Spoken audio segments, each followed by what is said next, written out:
jangan pernah goyah untuk terus ada pada jalan kebenaran. Salam, saudara dan saudari. Jumpa lagi dalam mimbar unit bahasa dan budaya Gereja Mesihi Injil di Timor. Bersyukur karena Tuhan memungkinkan ketong semua untuk memasuki perayaan Minggu Sengsara Tuhan Yesus yang ke-7. Dan untuk memaknai perayaan Minggu Sengsara Tuhan Yesus yang ke-7, ketong akan belajar bersama dari kisah derita Tuhan Yesus yang terpilih dari Injil Lukas pasal 22 ayat 63 sampai Lukas pasal 23 ayatnya yang ke-7. Sebelum itu mari ketong berdoa. Tuhan Yesus yang baik, kami senang karena Tuhan masih kasih ketong semua hidup dan ketong masih diberi kesempatan untuk merayakan Minggu Sengsara-Mu yang ke-7. Memaknai perayaan Minggu Sengsara-Mu ya Kristus, ketong mau belajar dari cerita Tuhan. Dan karena itu, ketong minta Tuhan tolong ketong semua dengan roh barisi, supaya ketong bisa mengerti Tuhan pun mau, dan ketong mau hidup dalam Tuhan pun kehendak. Mohon ampun untuk semua ketong pun salah dan ketong pun dosa, demi nama-Mu ya Kristus ketong berdoa. Amin. Lukas pasal 22 ayat 63 sampai 23 ayat 7. Ais itu orang yang jaga sang Yesus, mulai olok-olok sang dia, deng papoko bermain sang dia. Terus dong tutu ame dia pung mata pakai kain. Ais dong tanya bilang, "Hoi, kalau lu jadi Tuhan pun jubir, nah coba lu rai, siapa yang falungku sang lu?" Ais judong maki ancor sang dia. Papagi sekali, kepala agama Yahudi pung bos-bos, guru agama, deng tua-tua adat dong suba kumpul ko urus Yesus pung perkara. Ais dong suruh ko orang hela bawa Yesus datang di tanpa urus perkara agama. Waktu dia sumaso, judong tanya sang dia bilang, "Coba lu kasih tahu dulu, lu ni memang betul-betul itu Kristus kok?" Ju Yesus menyau bilang, "Biar beta menyau betul Ju, bosong sonde percaya. Ais kalau beta tanya balik sang bosong satu hal, pasti bosong sonde menyau. Sonde lama lai, Tuhan Allah mau pakai dia pun kuasa hebat, ko angkanai sang beta manusia tulen. Ais beta duduk di dia pun sebelah kanan, ko parentah sama-sama dengan dia." Dengar begitu, judong semua tanya bilang, Kalau begitu, lu pikir lu ni Tuhan Allah pung anak kok? Ju Yesus menyau bilang, "Memang bosong pun omong begitu, betul." Ju itu orang yang urus perkara dong rame-rame omong bilang, Kotong semua sudah dengar sendiri ya. Dia angka diri jadi Tuhan Allah pung anak. Ini hojat. Iko kotong pung aturan agama kalau ada orang bikin diri sama ke Tuhan, itu orang mesti mati. Jadi karmana, kotong sonde perlu saksi lai, hukum mati sang dia su. Ma yang urus perkara agama Yahudi dong tu, sonde ada pun hak ko hukum mati orang. Andia ko dong bawa sang Yesus pi mengada sang gubernur dari pemerintah Roma di situ, andia Pilatus. Dong mau ko gubernur yang hukum sang dia. Jadi sampai di gubernur pung muka, judong kasih tahu Yesus pung salah-salah dong bilang, Ini orang nih tukang lawan pemerintah Roma. Dia ajar bilang orang jang bayar pajak kasih pemerintah. Dia ju angka diri bilang dia nih Kristus orang Yahudi pung raja. Dengar begitu, ju gubernur tanya sang dia bilang, Betul kok? Lu nih orang Yahudi pung raja kok? Terus Yesus menyau bilang, Betul, sama ke Pak omong tuh. Pareksa abis, ju gubernur mengada itu kepala agama pung bos-bos, deng itu orang banyak. Ais dia bilang, Begini, beta sudah dapat ini orang pun salah sedikit ju. Madong batahan bilang, Sonde pagup. Ini orang pi ajar di mana-mana, tusu-tusu rakyat komarontak. Dia bikin kacau mulai dari provinsi Galilea sampai di kota Yerusalem sini. Dengar begitu Ju, gubernur tanya sang dong bilang, Kalau begitu, dia nih orang Galilea kok? Ju dong menyau bilang, Betul pak, dia dari Galilea. dapat tahu begitu Ju, gubernur suruh dong antar sang Yesus pi mengada sang Raja Herodes yang parenta provinsi Galilea. Itu waktu dia ada di kota Yerusalem. Bersaudara dan bersaudari semua, kalau benci su berkuasa dalam ketong pung hati, maka ketong bisa melakukan banyak hal yang jahat. Ya, ini yang nyata dari ini cerita. Imam-imam kepala, guru-guru agama, tua-tua Yahudi dong benci mati sang Yesus. Ya. Dan karena itu dong selalu cari jalan kok bunuh sang dia. Ya. Dalam tradisi hukum Yahudi, kalau orang menghujat atau menghina Allah, ya, itu dianggap sebagai dosa besar. Dan dia pun hukuman tuh hukuman mati. Nah, ini orang dong, tua-tua agama Yahudi dong, cari-cari alasan supaya Tuhan mengaku sebagai anak Allah dan kemudian dong pakai itu pengakuan untuk kasih dia hukuman. Ya, nah. Itu yang ketong baca dalam ayat 69 dan 70. Beta baca ulang Di situ bilang begini. Sonde lama lai Tuhan Allah mau pakai dia pun kuasa hebat, ko angka naik sang beta manusia tuleni. As beta dudu di dia pun sebelah kanan ko parenta sama-sama dengan dia. Dengar begitu, judong semua tanya bilang, kalau begitu lu pikir lu ni Tuhan Allah pun anak kok? Ju Yesus menyau bilang, memang bosong pun omong begitu betul. Nah, ini sudah di jalan bagi orang-orang Yahudi, secara khusus tua-tua guru-guru agama untuk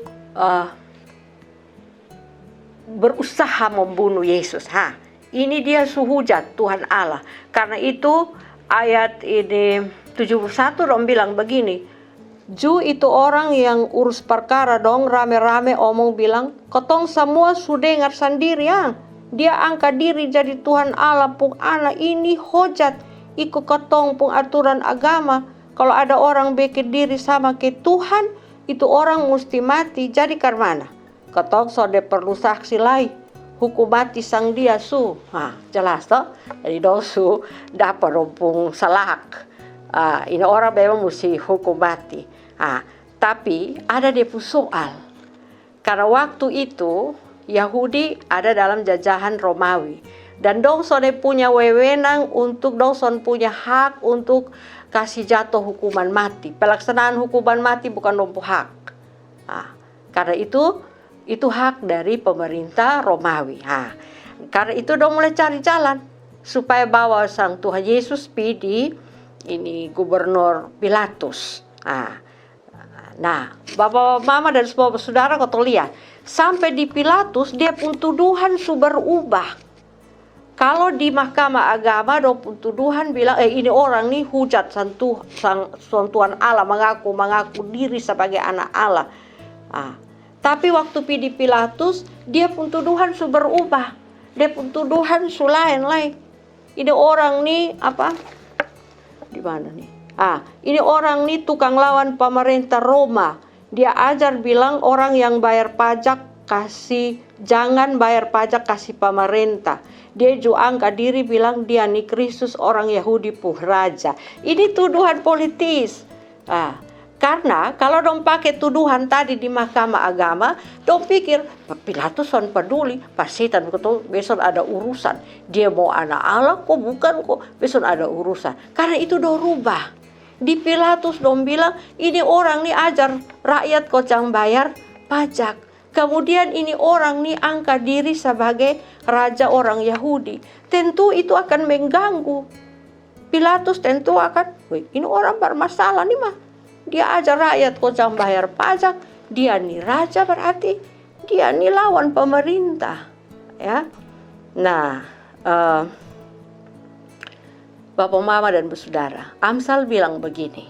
Beta kutip Amsal 10 ayat 18a bilang begini. Siapa menyembunyikan kebencian, dusta bibirnya. Nah, ini yang ada di cerita. Hati yang sudah dikuasai oleh kebencian, dia hanya akan mendatangkan kehancuran. Dong mulai putar balik, mulai fitnah, supaya Tuhan Yesus dibunuh. Tapi bukan hanya kehancuran bagi Yesus, bagi orang yang dibenci. Kehancuran juga bagi orang yang membenci. Karena apa? Karena kasihan nih. Ini juru selamat nih, suara di dompu muka. Tapi dong bikin keras dompu hati karena dong benci. Akhirnya dong sone alami itu keselamatan toh. Dong mengalami kehancuran. Jadi Bapak Mama dan Saudara, karena itu Amsal kasih ajar sangkat dong. Amsal 4 ayat 23 bilang begini. Jagalah hatimu dengan segala kewaspadaan. Karena dari situlah terpancar kehidupan. Ini nasihat yang pertama untuk ketong. Neo, kalau hati ada benci dari orang lain, nah, rubah suang. Karena kalau kotong terus simpan ini benci dalam kotong pu hati, setan ini korek-korek kok. Nanti kotong bikin kejahatan yang lebih banyak lagi. Nah, gitu ya. Itu nasihat yang pertama. Nah, kemudian Yesus nih jalani derita nih balapis, orang Kupang bilang. Mulai dari depo murid-murid, kestingasan dia. Dong hidup sama-sama 3 tahun lebih, maas itu dong. Waktu Tuhan Yesus menderita dong lari, pasti dia hati pusaki lagi. Kemudian prajurit ini yang tadi kau baca di ayat 63 sampai 65 nih dong hinasan dia, dong tutup dia muka dengan kain baru lu terkasu, siapa yang pukul salu, dong pukul dong tampeleng dong ludahi, kasihan. Coba tong bayangkan Tuhan Yesus pun rasa ya pada waktu itu, ya. Tapi ini juga tong pun cerita. Ini Yohanes bilang begini, ketong ini hidup dari satu kasih karunia ke kasih karunia yang lain, ya toh.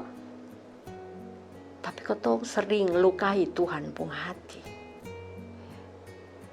Ketong sering olok-olok dia. Dan cara apa? Memang ketong sama kayak itu prajurit dong, kok olok secara fisik langsung, pukusan dia secara langsung, sonde.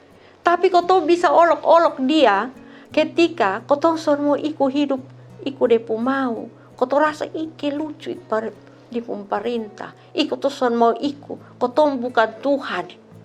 Ifarek do siapa yang mau ikut perintah model begitu, son masuk akal. Bagi beta itu cara ketong mengolok-olok dia. Menyakiti depu hati. Padahal ketong nih hidup dari depu karunia, dari satu karunia ke karunia yang lain. Yeremia bilang di kitab ratapan tuh, kasih Tuhan untuk ketong tuh selalu baru tiap pagi. Tapi ketong seringkali sone menghargai depu kasih. Ketong bikin luka depu hati. Pesan yang kedua untuk ketong adalah hargai kasih Tuhan untuk ketong. Jangan bikin sia-sia Tuhan pun kasih untuk beta dan saudara-saudari. Nah, berikut. Saudara, kalau ketong lihat di ayat 23 ya, pasal 23 ayat 4b, di situ Pilatus sadar bahwa ternyata Yesus ini dia salah. Karena itu dia bilang begini, beta sone dapat ini orang pun salah sedikit juga. Pilatus ketika dia bohong-bohong dan Tuhan Yesus dia periksa, ternyata dia ini orang dia salah mah. Dia sudah seperti yang dituduhkan oleh ini tua-tua agama dong. Sebagai gubernur dia punya wewenang untuk kasih bebas sang Yesus. Ya karena dia salah tuh. Sebenarnya dia bisa, ini orang memang dia salah, dia mesti bebas. Tapi saudara-saudara, dia sudah lakukan itu. Dari ini cerita, kau lihat Pilatus nih, dia jadi pribadi yang cuci tangan. Cuci Cuci tangan untuk apa? Cuci tangan untuk dia pun keamanan diri. Dia cuci tangan dengan cara apa? Lempar tanggung jawab kepada Herodes, ya. Karena itu pada pasal 23 tuh ayat 6 dan 7 tuh, dengar begitu juga gubernur tanya Sandong bilang, kalau begitu dia nih orang Galilea kok?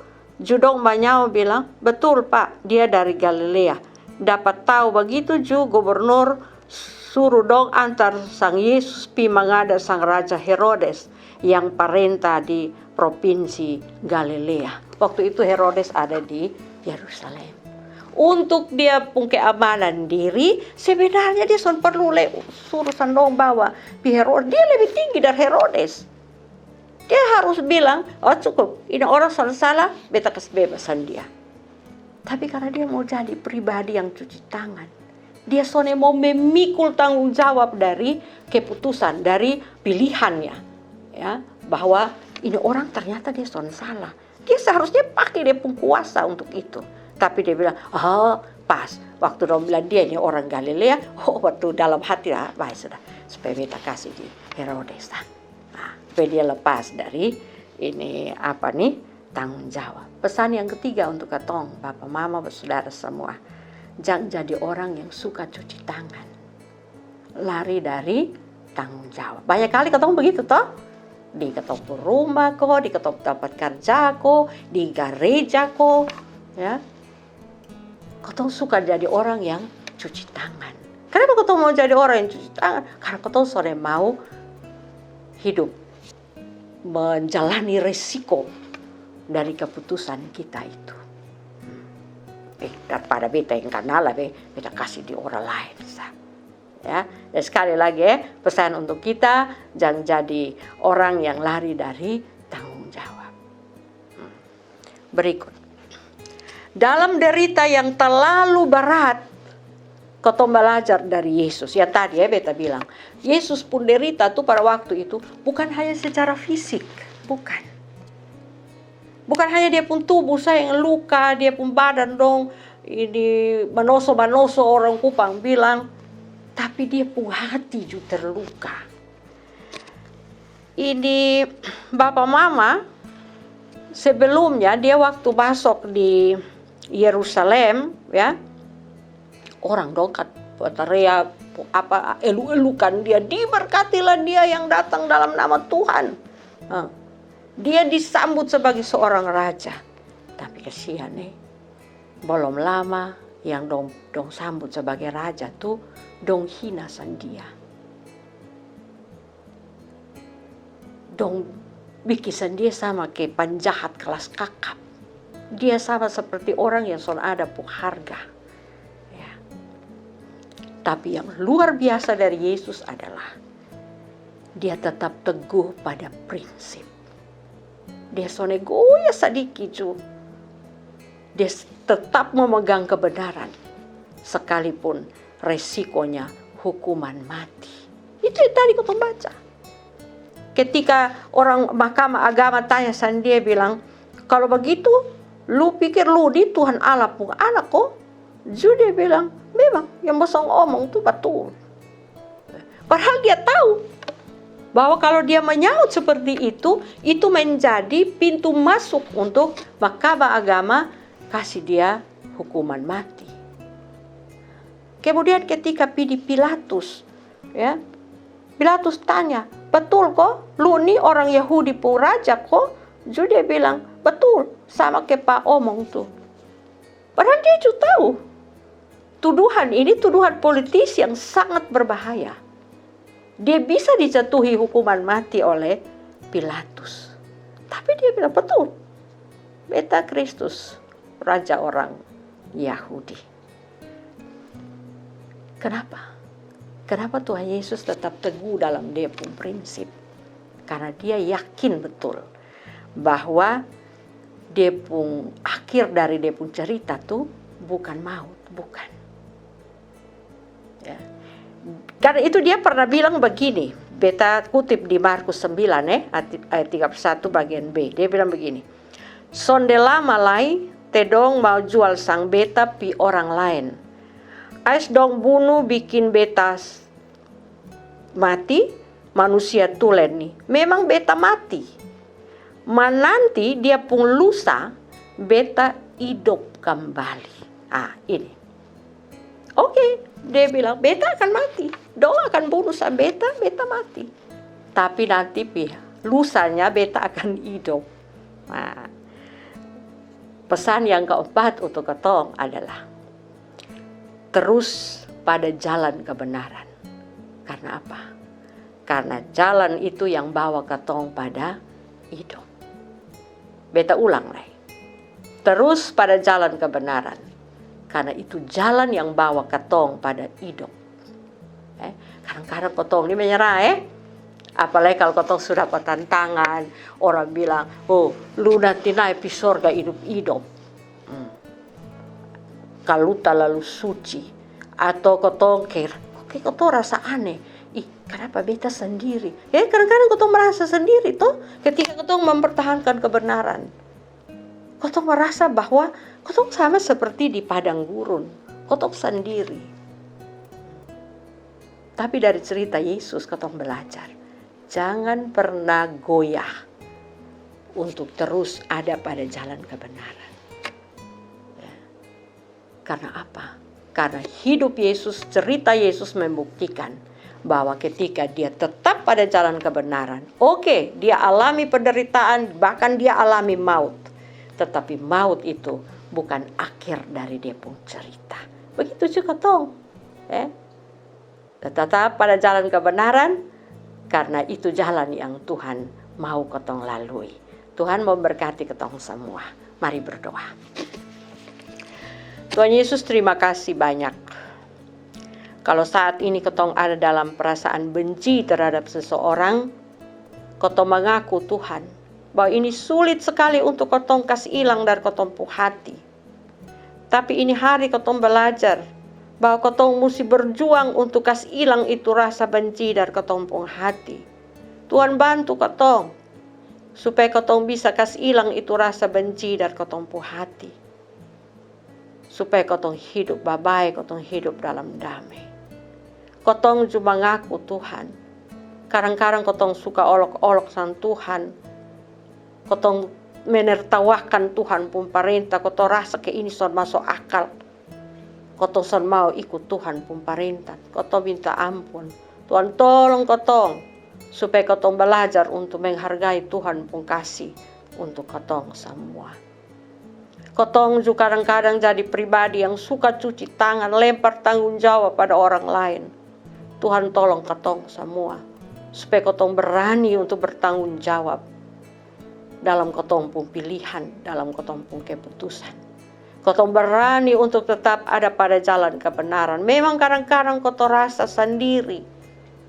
Ketong merasa, ketong sudah bisa jalan sendiri. Ketong rasa bahwa orang olok-olok sang ketong, orang jauhkan ketong dari pergaulan karena ketong berusaha untuk melakukan yang benar. Tuhan tolong ketong supaya ketong tetap pada prinsip. Ketong jadi pribadi yang tetap teguh pada kebenaran.